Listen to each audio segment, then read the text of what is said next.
Hey, what is up everybody? This is Steve Breach coming to you on the eve of the big WWE TLC 2016 show. In this video today, we're going to talk about the discussion about the upcoming Undertaker return to WWE at Smackdown's number 900th episode that was just a few weeks ago, leading up into Survivor Series. Undertaker showed up. It was sort of, told to us that Undertaker was going to appear on the show. We didn't know what was going to happen. I honestly thought that it was going to be some sort of like a jobber run-in, a lot like the Raw 1000, where you got to see Undertaker in action. You would see, Kurt Hawkins, Jinder Mahal, Jack Swagger, a lot of the guys trying to make a name for themselves on the bottom of the Smackdown roster, maybe trying to do a run-in and maybe trying to escalate themselves up the roster by trying to be the guy who took out The Undertaker. Obviously, Undertaker is one of those guys that is at the top of the WWE roster. Even though he's not around all the time, you know that when he shows up, whether that's going to be a SummerSlam, Hell in a Cell, a Royal Rumble, or a WrestleMania, it is going to be a main event style of match. So he's only going to be wrestling against the upper echelon of the WWE, but maybe we would see him get to be able to hit a choke slam. Maybe he'd be able to see him, do a tombstone, take somebody out, and give you a feel-good moment. A lot like when Smackdown had its 10th anniversary show, and even though The Rock wasn't able to appear in person, he did that, promo that he was able to mail in via satellite, where he went up against CM Punk in the Straight Edge Society. It doesn't seem like that was that long ago, but now when I think about the Straight Edge Society, good God, that was years ago. That was probably 2010, and in my mind, that feels like it was yesterday. Now the guy's fighting for UFC, barely trying to keep, his UFC contract where he can get another fight going, or maybe you have to go to Bellator or something like that. And The Rock's just the guy who just shows up at WrestleMania every year. And even though I guess on the record he does wrestle a match, isn't really a wrestler anymore. But Taker, he loves it, man. He is the locker room leader even when he's not around. He showed up. He got in the face of the Team Smackdown, basically told everyone that they better play right, because if they did not win that Survivor Series match and they did not come away, when they won bragging rights, they had a cup. So I guess when they walked away from Survivor Series, all they really had was bragging rights. Nobody on the team really won anything. I mean, the Ultimate Survivors, Randy Orton and Bray Wyatt, they didn't really shoot up the card at all. All they did was get put into a tournament for the Smackdown Tag Team Championship. So they must have something for them later on down the line. But I don't know. People say that leads to them coming up with something with Taker. But Taker basically told everyone that they need to fly right during this match, make sure that SmackDown won the match, or he was going to have to answer to him. And when it comes down to it, even though it's a babyface, Dean Ambrose is the guy on the SmackDown team who didn't play right. Dean Ambrose was eliminated.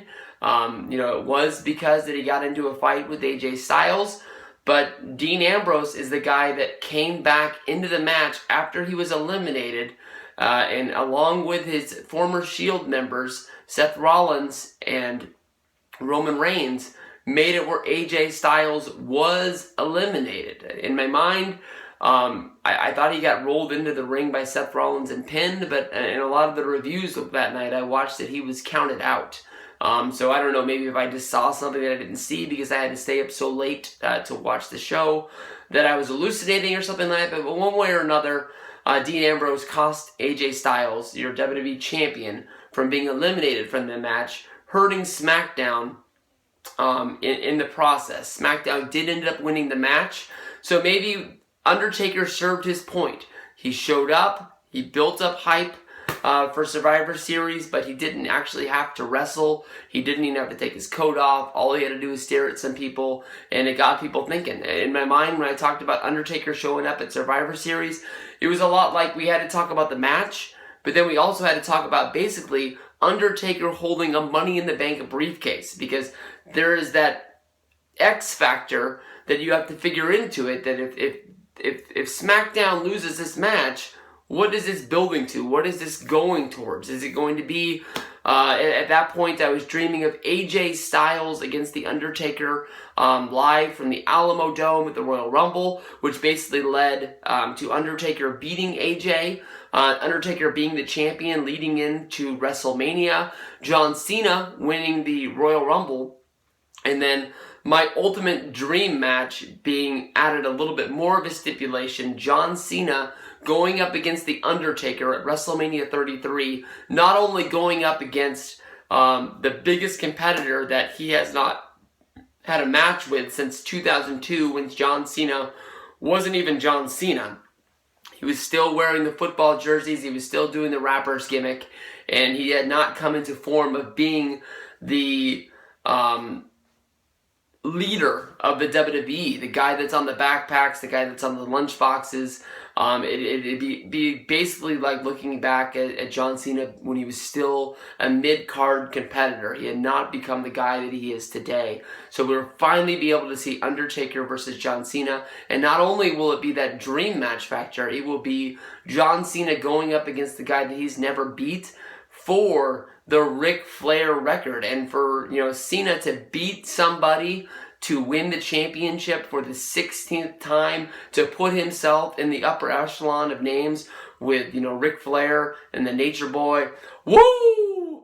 That's that's huge. That's really big. You could have Ric Flair shooting promos, basically saying that, he has respect for Cena. He's always had Cena's back, but he's leading himself into WrestleMania. And not only is this WrestleMania, but WrestleMania is Undertaker's yard. And that's a bad boy because it also brings up WrestleMania 18, Flair versus Taker, where Taker took Flair to town and beat the shit out of him.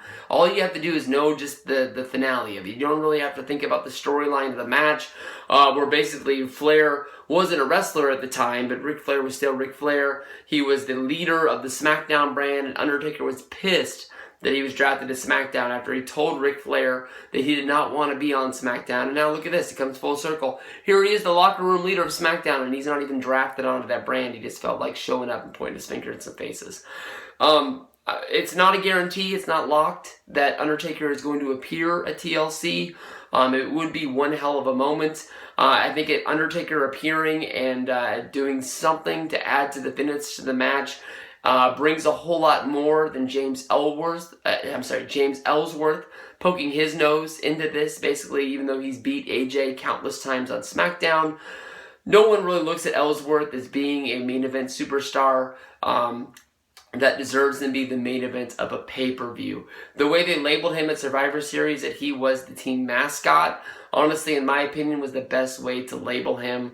I don't know. I mean, this guy, if he was going to WrestleCon, if he was going to be doing conventions, I know that he has signed a WWE deal where he is a real WWE wrestler now. It isn't just making appearances. I'm sure he would be cleaning up with pictures and autographs right now, but he's not a main event real WWE. I mean, we went through this with, I know it was ECW and not SmackDown, but it was Colin Cassidy. It was, Alex Larson. I know he's never going to watch this video, but he loved him back in the day. He loved watching ECW back in the day. But, he was a jobber that, kept on coming out there week after week, getting beaten up, and every week he'd have more bruises and more bandages. But, kept coming out there to fight and just basically became the mascot of SmackDown until he turned on Tommy Dreamer, helping out Big Daddy V keep the ECW championship along with Tony Atlas. And then at the end of the day, lost the match to Tommy Dreamer and we never saw him again. And I honestly think that's going to be what's coming for Ellsworth sooner than later. He'll lose a match, he'll probably keep his job for about a month, and then he'll just be, he might keep his job, but he won't be on TV anymore. We're not going to see this guy losing jobber matches on SmackDown, Velocity, Metal. I know that we just lost superstars, but, as low as the shows go, they're not going to be using Ellsworth. They've got thousands of other guys. They've got an idea for him. It's working for him with Dean Ambrose right now, but as soon as Dean Ambrose maybe turns heel and beats him up and has a payoff match where he beats him in the payoff match, that's just going to be it. So, peace out. I'll see you guys down the road. I got my fingers crossed. Hopefully you guys, let's get a good fingers crossed for The Undertaker appearing at TLC. And I'll see you guys down the road.